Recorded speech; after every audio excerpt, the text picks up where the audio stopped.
Hey, gamers, this is Liz Davidson from Beyond Solitaire, and I'm super happy to have Artem Safarov on the show. He and I have been good friends in solo gaming over many years, and he has got a new game that's up on crowdfunding. So, Artem, why don't you tell us all about it? Hi, Liz. A pleasure to be speaking with you today. Thank you so much for taking time to talk to me and to tell your audience a little bit about the new game that we have up. So, the game that we have up on crowdfunding right now is called Shred of Redemption. It's a dedicated solo game meant to be played in a tight, about 15 minutes kind of opening. I only, I think, design very short games because I still remember very well when I had kids who were super young and I would have no time whatsoever to play games. So I try to make sure that even people with a very limited amount of free time can play those games. So Shred of Redemption. The game itself, the theme of it, looks after a fate of a medieval noble who has spent their life doing all the things that medieval nobles usually do, which is, violence, betrayal, intrigue, oppressing your commoners, all the awful things one can think of to get ahead. And this said noble comes to the end of their life, and they're like, "Oh my God, that was a terrible way to live life," and they are trying to make amends for all the awful things that they've done, and they're trying to like, "Oh, how can I, make up for the wrongs that I've done? Maybe build some schools or donate to charity. Maybe fix some of the relationships that I've ruined over the years." And the player actually has to sort of playing as, I don't even know what you play as, but you're charged with bringing back a sense of balance to this noble soul by matching every bad things that they've done with a good thing that they've done towards the end of their life. So it kind of follows this kind of seven deadly sins, seven virtues kind of dichotomy. And it does so through a mix of bag building and dice manipulation. So the dice will, you will roll some dice, and those will tell you what kind of bad things your noble has done, whether it's violence in war, or you were super greedy and taxed all your peasants into complete poverty, or you were so proud that there's a statue of you on every corner of your land, and so that determines what kind of bad things you've done. And then the game allows you to choose what kind of good things you do. So maybe you can do more charity or more kindness or more learning, whatever it is that counteracts that those things. And the game itself is kind of a puzzly thing where you have a bag with tokens that represent all those good things, and you manipulate those tokens to match both the type and the order in which your vice appear. um, and that's kind of it. It's kind of managing what's in your bag, managing what's on the table, and the state of tokens and dice to achieve that perfect match. And it plays very quickly. It's a thinky game because you need to think about which abilities to use, what's currently in your bag, what is the probability of what the dice are going to roll. But it's exciting, and I'm especially happy that I managed to insert kind of a concept, a type of a final boss into it, which is, I think a little bit of an achievement because, it's this high minded, out there kind of game where instead of your usual, we're trudging through the dungeon and here's a final boss that we have to fight. Like, no, you had to go and do like a high minded, reflection on one's life. Like, there's still a final boss in there where there's like this final reckoning when something really bad happens towards the end of your life, and you still have to address that still in the high minded way of the game. But yeah, I think it takes a somewhat unusual theme and applies it to what I think is an engaging and fun puzzle that both creates some cool narratives, some cool stories that you can tell through what's happening on your table, and gives your brain a little bit of a workout. So the game is being published as part of the solo game of the month series by Gabe Barrett, and it's on GameFound now, and it's doing pretty well.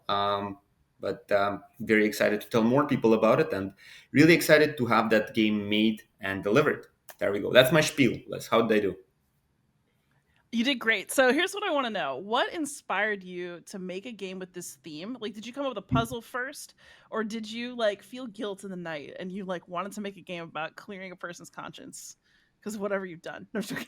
So that's a great question, and that's, this is this might be news to some of your listeners, but there's this game called Unbroken.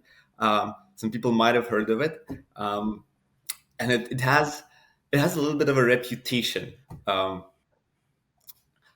so I think the way that things have gone with that game left me personally, as a designer and a person closely involved with the game, thinking that there were many things that could have gone better there. And I'll take the opportunity to, if anyone out there is watching this and listening, and you don't have your copy of the game, I do want to apologize for that, and to invite you to get in touch with me to see if there are options, if with any extra sort of extra investment we can try to get your copy to you. But again, that's something that's becoming less and less feasible as years come. But anyway, not to dwell on that. um, we all do things in our lives that make us think back and regret some of the ways things have done. And I think a lot of that has happened in my life, and I've spent a lot of time thinking that, bad things that happen, bad decisions that you make, they sort of stay with you. And I think this notion of redemption, notion of the fact that you can do things differently to, if not negate the some of the bad stuff that has happened, but to think back and, counteract some of those bad things, it brought a lot of hope into my life personally, and it's something that I like to, live my life through that lens. And it was cool to put that in a game. Um, I try to make games that kind of represent these ideas. I mean, Unbroken in itself was a game about, kind of imperfect situation and what you can do through grit and determination. How can you get out of a bad situation? And Redemption, Shred of Redemption, is a game about how, what, things have turned out badly, and that's still not a reason to, to give up. There are still things that you can do, and that's kind of the message that I wanted to send with this game. And that bad things can and will happen, and there are good things that anyone can do to fix that. That's probably the most thought and high-minded ideology to try to stuff into a 15-minute puzzler. But we'll see how that works out. It's still, what, if people don't care about any of that, it's got this cool Darkest Dungeon kind of vibe to it. There is nice medieval art, and the puzzler is fantastic on its own, even if you don't go for any of that high-minded stuff. So. Well, I trust you. I trust you with the high minded stuff. So, for those of you who are out there, yes, Unbroken in some ways was like the best solo game that didn't take off for publisher reasons. So, Artem, you're a great designer. I'm really glad that you've like kept pushing. I feel like in a way too, this game is like a story of not giving up after having a tough time getting your work out there. Yeah, I think that's a very good way to look at it. And I think I was going to say right now, but really at any point of history, there are so many examples of um, some of these imperfect outcomes in people's lives or in our solo games. Anytime I sit down to play whatever it is that is on my table, there will be a lot of imperfect outcomes, right? Dice hate me. Um, so I think it's nice. I think it's nice to have some agency in, what we do to counteract some of those things. And not at any point, not at all points in life will you have a convenient mechanism that directly corresponds, like makes you gives you the ability to directly counteract things. But the idea that it's possible, I think, is a positive one. Definitely. So, okay, I admit I have been just off in design world a lot in the last couple years. So I've seen Game of the Month, solo Game of the Month, but I don't actually know a lot about it, even though professionally I really, really should. So, could you tell me like what is their publishing model like, and then how has it been for you to work with them? Thanks for asking that question. I'll do my best to answer it, but to get like a full answer, you probably should get Gabe onto the program so that a person who's knowledgeable about that gives you a sort of full information. So Gabe runs fairly frequent. I don't know if it actually ends up being one campaign per month, but they are kind of like a series of dedicated solo only games, and he does a great job of inviting sort of guest designers to create those. So I know that the one that he ran just before Shred of Redemption was designed by Joe Slack, actually, a person that people might know by the Relics of Rajavahara, I think is the name. Another great designer. And Gabe has a very well established pipeline of artists. Again, real, very talented artists who do the illustrations for those games, and a well established pipeline of manufacturing and distribution of it that allows, I think, Gabe to, as soon as the game is funded, like the assets are created, sent off to the printers, off to so it's and another thing that so for example another thing that my understanding is that the Gabe does is that there are no stretch goals, right? So that there is no changes in terms of what is being produced based on the funding. It's just like, here is a game. Um, it's affordable. It's specifically made for solo. Um, and as a result of that, I think the process is very streamlined. That's what allows it to to go on this pretty tight schedule. And if you look at the history of it, it gets delivered to backers consistently. I'm not going to say always on time because it's crowdfunding. Nothing is ever always on time. Um, Oh but God. consistently, reliably, it gets right. You know how it is. Um, yeah, and so one of I think the draws in working with Gabe was that I think the one of his previous project called the Cursed Castle, it actually featured the artist who did the art for a computer game Darkest Dungeon, which I love very much. It was actually a little bit of an inspiration for Unbroken in turn. So I didn't end up working with that particular artist for Shred of Redemption, even though the artist who did art for Redemption is a fantastic artist, Cole Monroe, I think his name is, and it feels like a very well established, realistic, pragmatic, tight operation that produces at the end the outcome of it a reliable, quality, small game that is made for solo gamers, and that's Plus, Gabe really seemed like a nice, down to earth guy. He was very proactive in reaching out to me to make this happen. And I really appreciated his approach and attitude. So I'm very excited to work with him. It makes me so happy to hear that. All right, so this is a short interview, but for people who don't necessarily know your work, what can you give us a sense of your taste in solo games? Like, you've mentioned a couple games that you really like, but what are you playing lately that you think is very good?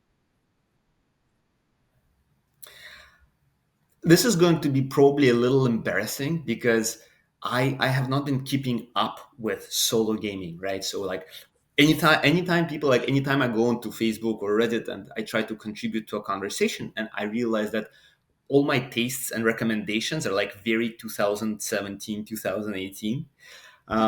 So I have not been.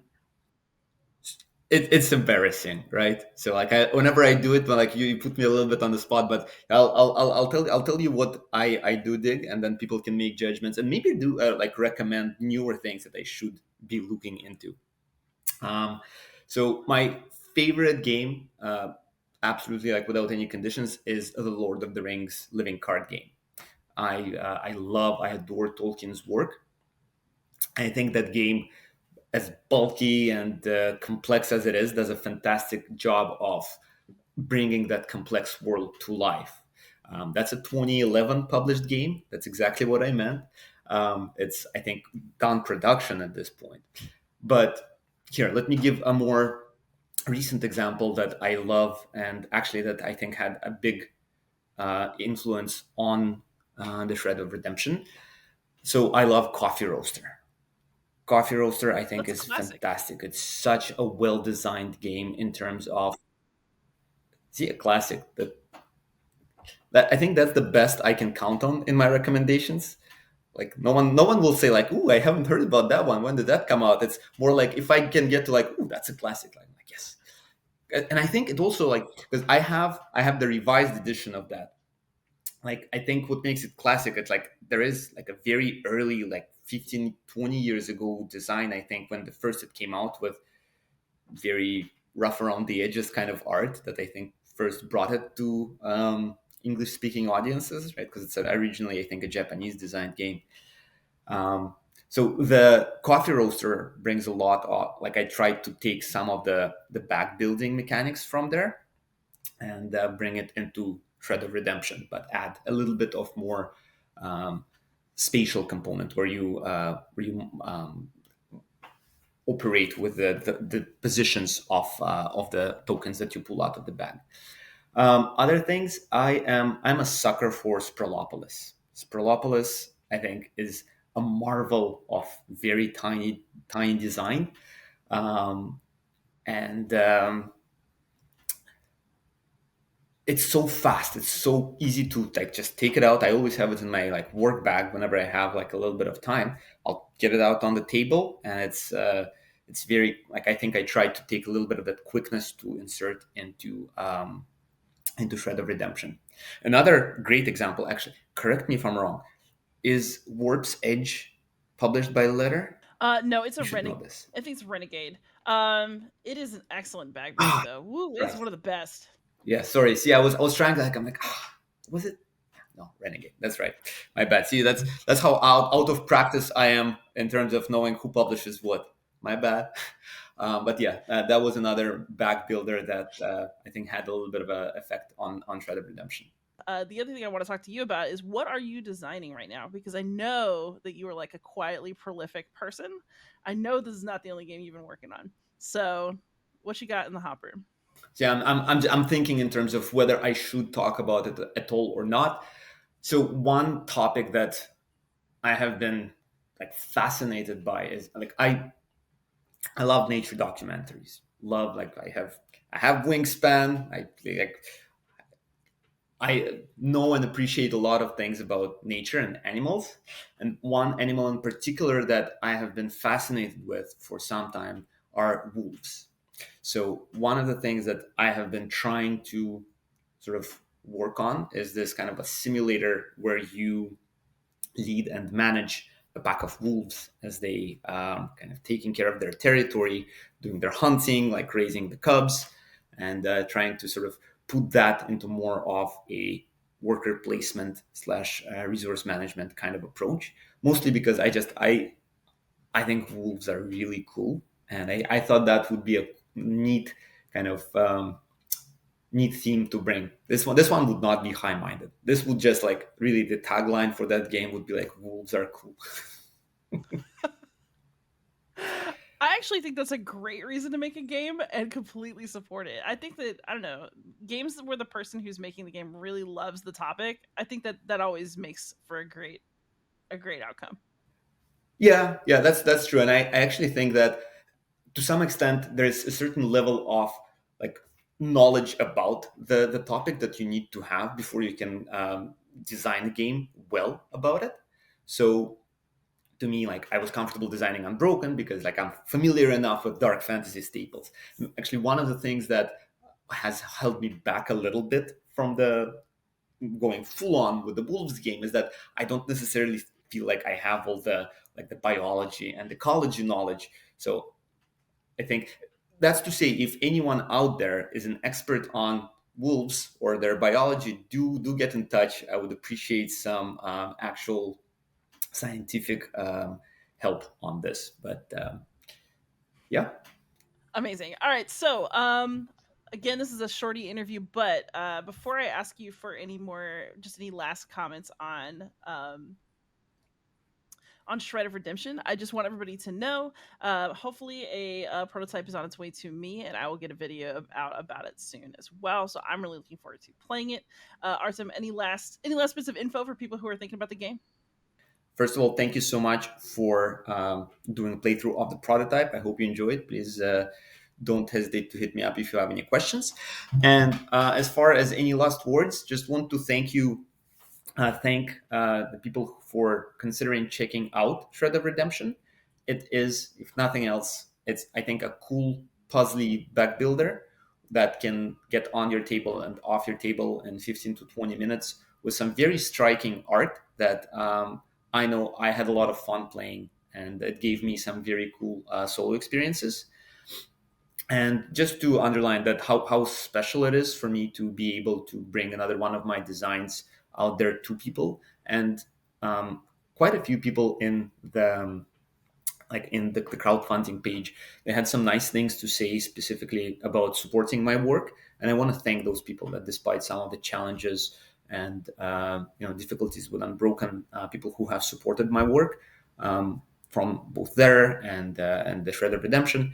I really appreciate that. So thank you for considering it, and I hope if you do back it and get it to your table, it brings some fun, memorable solo gaming experiences to you. Absolutely. Thanks for coming on, Artem. Everybody else, please like, subscribe, comment, and most of all, happy gaming.